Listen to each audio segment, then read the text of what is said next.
The statue of Princess Diana has finally been revealed after years in the making. The project was commissioned in 2017 by the late princess's sons, Prince William and Harry, to honour the 20th anniversary of her death. However, it has only just been revealed today to mark what would have been Diana's 60th birthday. The sculpture shows Diana appearing with short cropped hair. Her hands are placed delicately on the shoulders of two of the children, with the girl holding the princess's hand. Another child is situated behind Diana, visible from the side and back. The three children with Diana aren't named, but instead have a very special meaning. Kensington Palace said the statue aims to reflect Diana's warmth, elegance and energy, while the children represent the universality and generational impact of the princess's work. It added, the portrait and style of dress was based on the final period of her life, as she gained confidence in her role as an ambassador for humanitarian causes and aims to convey her character and compassion. Diana was renowned for her philanthropy, having been a patron to more than 100 charities during her lifetime. The princess became known as the Queen of Hearts, thanks to her dedication to charitable causes, which ranged from the AIDS crisis to campaigning against landmines. In 1987, she famously shook hands with a patient who had AIDS at London Middlesex Hospital, challenging the false belief that the illness could be transmitted by touch.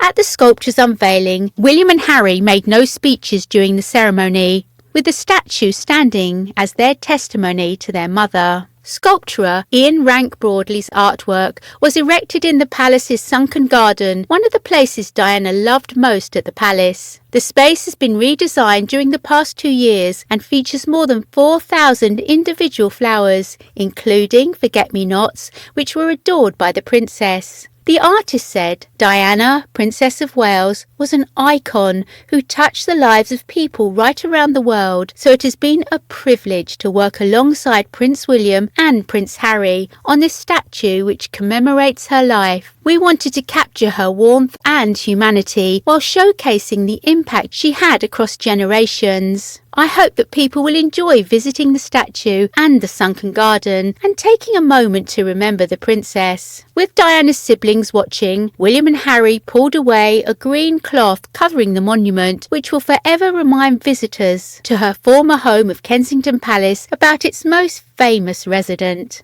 They stood either side of the statue looking at the memorial, with Harry resting his hands on his hips.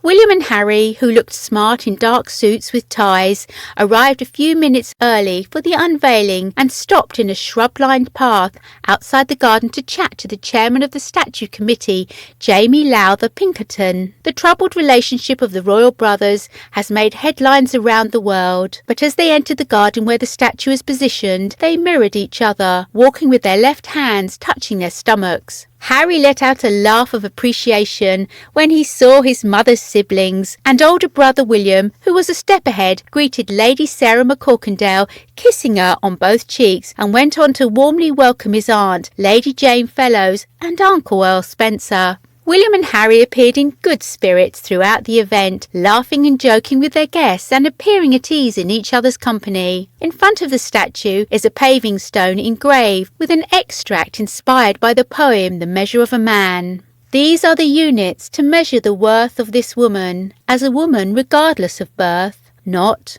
what was her station, but had she a heart? How did she play her God-given part? COVID restrictions had reduced the number of guests to just 13, and most were gathered between the garden's side entrance and the statue, erected at the end of a large rectangle ornamental pond. Members of the statue committee, who were tasked in 2017 with commissioning and privately raising funds for the creation of the statue, stood nearby.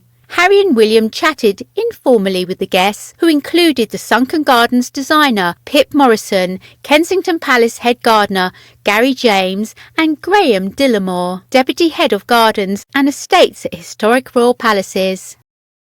In their statement afterwards, William and Harry added, "Thank you to Ian Rank Broadley, Pip Morrison and their teams for their outstanding work, to the friends and donors who helped make this happen, and to all those around the world who keep our mother's memory alive."